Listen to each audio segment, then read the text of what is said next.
Back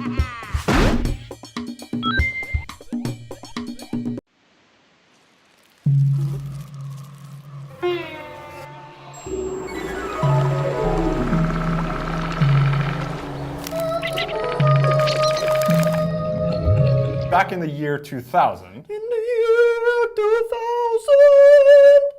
That's the one. EA, and together with the studio of the designer American McGee, which I can't remember the studio name right now. Sorry.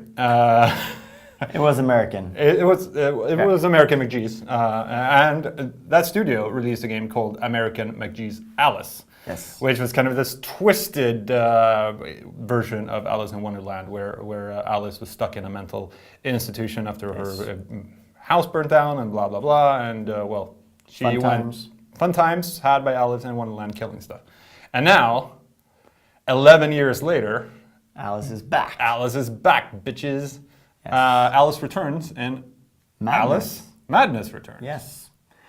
And what can we say? American McGee is now living in Shanghai and is heading up Spicy Horse, new studio. And they've been working on this Alice Madness Return for a while now. And they partnered up with EA once again. And it's coming out on PC and consoles this time as well. And it really is, I mean, the fiction, of course, is something that we're all familiar with and we all love. And it's just delightful. Yeah. And I think the game really shows why everybody loves Alice in Wonderland. I mean, it's just over the top insane. Yeah, and in this case, of course, a bit of a Silent Hill kind of mixed in with the wonders. Yeah, I mean, it's a little bit darker than the original, perhaps. A tad. But at the same time, it's like it still has that wonderful, hallucinogenic drug sensation to it. So. Don't do drugs, kids. Just play games. I think we can get behind that. Yeah. Anyway, it's well. Because looking back at American McGee's Alice, the original, it had a cool setting, of course, a cool twist to the Alice in Wonderland story. But really, the game wasn't all that. No. What do you think? How does Madness Returns look as a game, not only as a concept? I mean, it should be said that I've only seen a very brief portion of a level. And the game is basically, it's a mixture of an action-adventure and a platformer. You got platforming elements in it. And of course, we don't get to see that many new platformers, especially not sort of mature themed ones.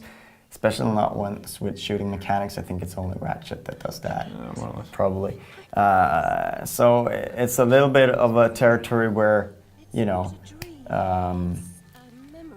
it's not what we're really used to these days. I mean, it would have made sense back in 2000 to have a platformer mixed with more mature themes.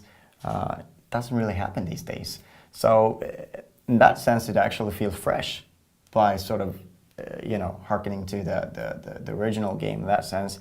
When it comes to the gameplay, it's hard to say, if it's gonna fit. I mean, there's interesting mechanics. You got 4 different weapons.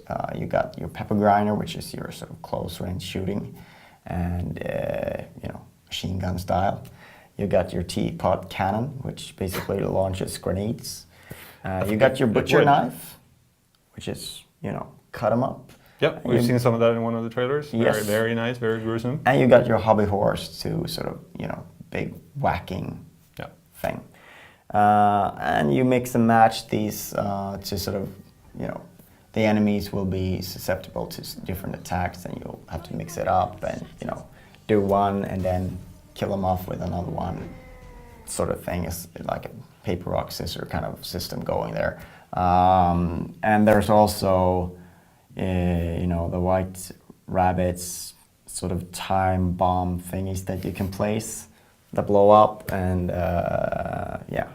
there's a lot of different things like that, and we've only seen a portion of it. Of course, the beauty of Alice is the fact that everything changes all the time, and I think that that's something that the developer really wants to do, make each level really feel unique and have a different flavor to both the world and the gameplay.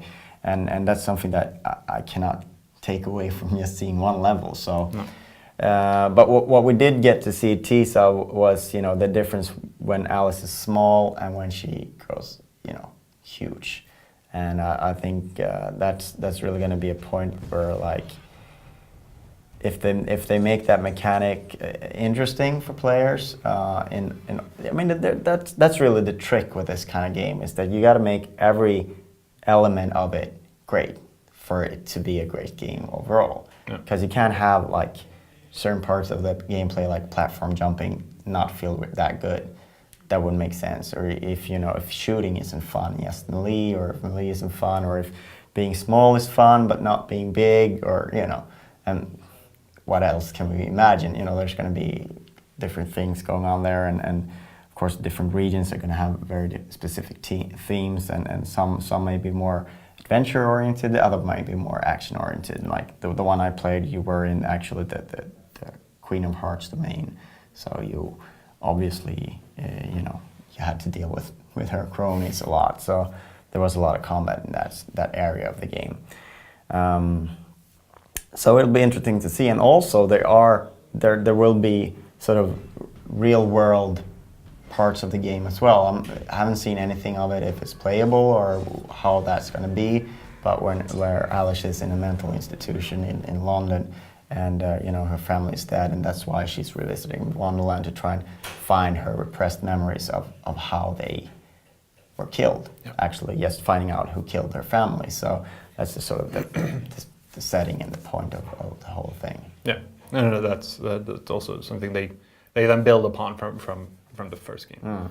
But yeah, it's going to be interesting to see how far they can take the concept. How it looks cool on paper. The various trailers have been released. Looks great. The one that her teeth starts to fall out is still giving me the shivers when I look at it. Horrible stuff. I wonder, will the concept actually work for an entire game again? You know, we'll have to wait until June to find that out, I guess. But there are things that I'm excited about, and there are things that I'm a little bit worried about. You know, obviously, there's sort of the vast scope of everything that needs to be polished and well made in this kind of game is, you know, it's an unknown whether they can pull it off or not. And that's going to be interesting to see. And also, like, how well the shooting mechanics are. The shooting mechanics in games have really gone a long way since in the last few years. Just the last few years, how smooth and fluid they are, and it looks like combat's going to be a big part of the game, and then you really need to nail those mechanics and make them fun and really feel fluid. So, you know, third-person shooters, we have some good examples. We have a lot of bad ones. Oh yeah. So it's going to be interesting to see how that actually turns out, and you know, I'm sure that the story and the visuals and all of that is just going to be in place. But you know, there are things that I'm worried about. So we'll see what's up with Alice in June.